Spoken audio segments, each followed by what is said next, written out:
Hey friends, welcome to Ask Dr. Betters. You know, our video series are designed to answer questions that come directly from you, but many of the questions require further help.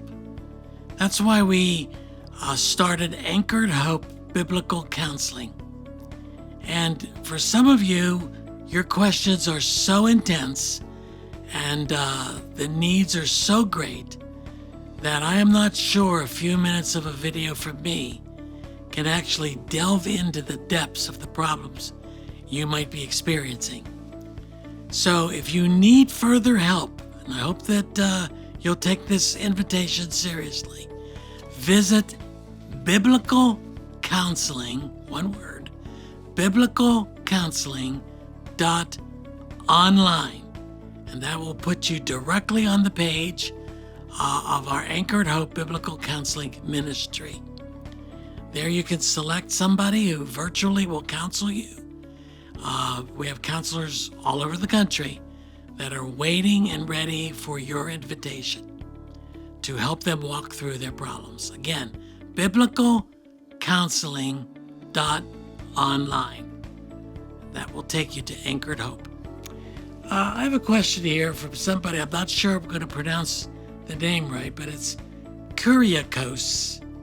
And this person asked this question: I'd love to listen to your teachings. Can you please clarify whether Jesus had a human spirit while he was on earth? Without a human spirit, how can he be a human? If he had a human spirit, what happened to his spirit when he died on the cross? Please answer if you find it worth answering.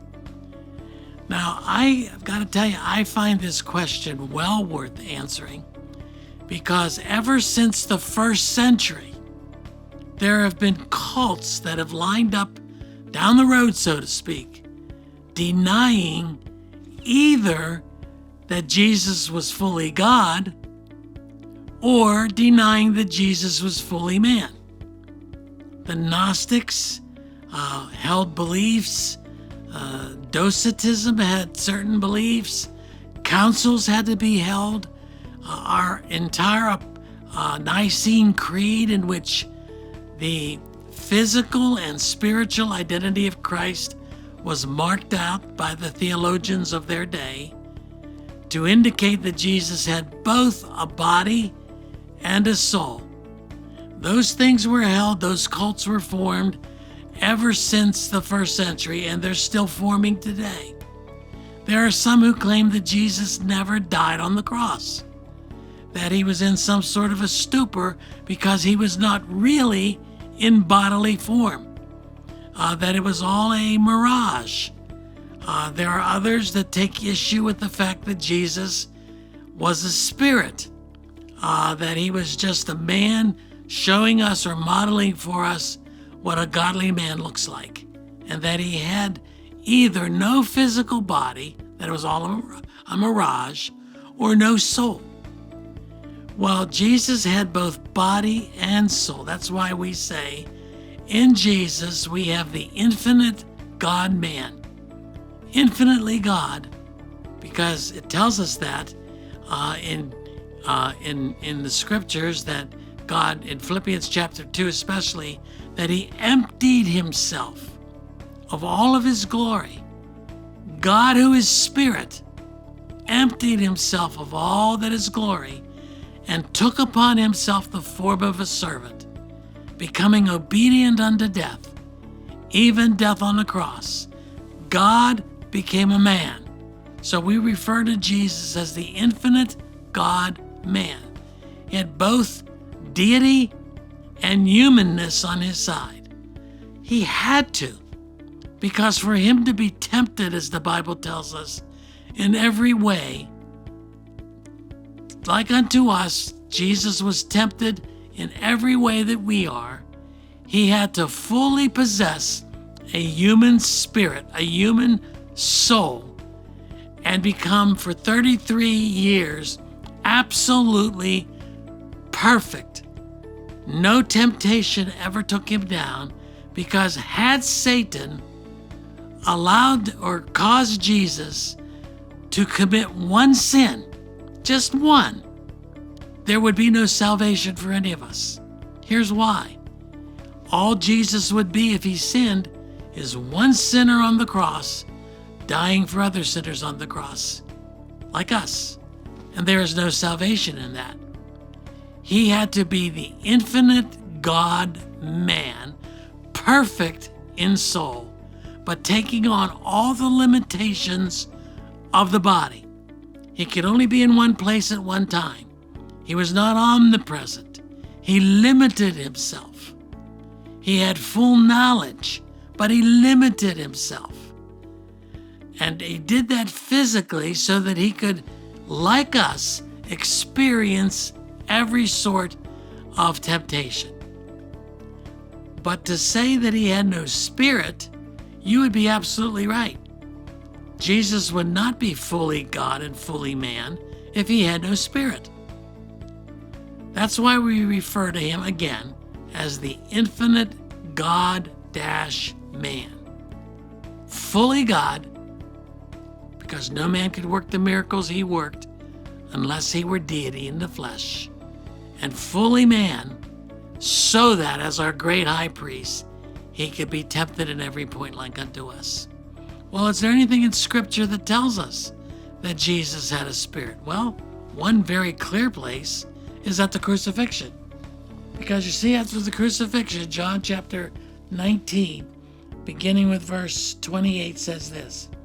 Jesus is hanging on the cross.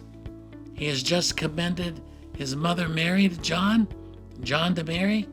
And he says, after this, verse 28, Jesus, knowing that all was now finished, said, to fulfill the scriptures, I thirst.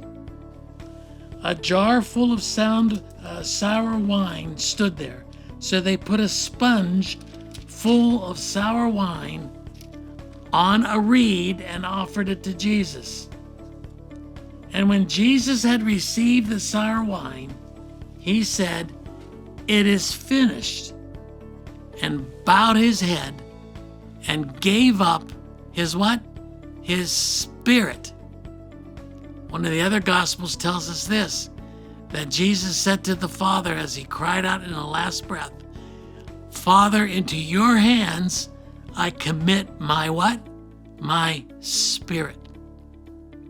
So Jesus' spirit left his body so that he in human form would physically die. That's why in our Apostles' Creed we say he was crucified under Pontius Pilate, dead and buried. His body was put into the grave, just like one day mine will be, but his spirit went into the presence of the Father. Now his body, 3 days later, was reunited with his spirit and raised from the dead.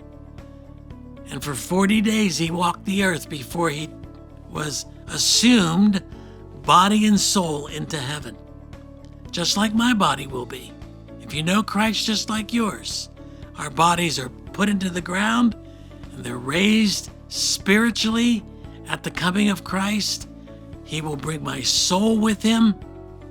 My body will come out of the grave and we will be glorified like unto Jesus. In fact, that's what we have on our son's tombstone, on his graveside, his grave marker. With Jesus, like Jesus. That's the hope of the gospel, friends. So to answer your question, Jesus most certainly had a spirit. Otherwise, he would not have been fully God and fully man, and our salvation would be non-existent. I hope this helps.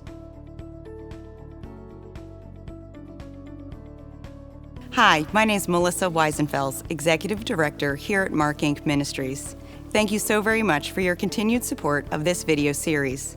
Ask Dr. Betters is not meant to be a substitute for professional counseling, but instead is designed to extract biblical principles around the questions being asked. We encourage you to seek professional counseling if needed.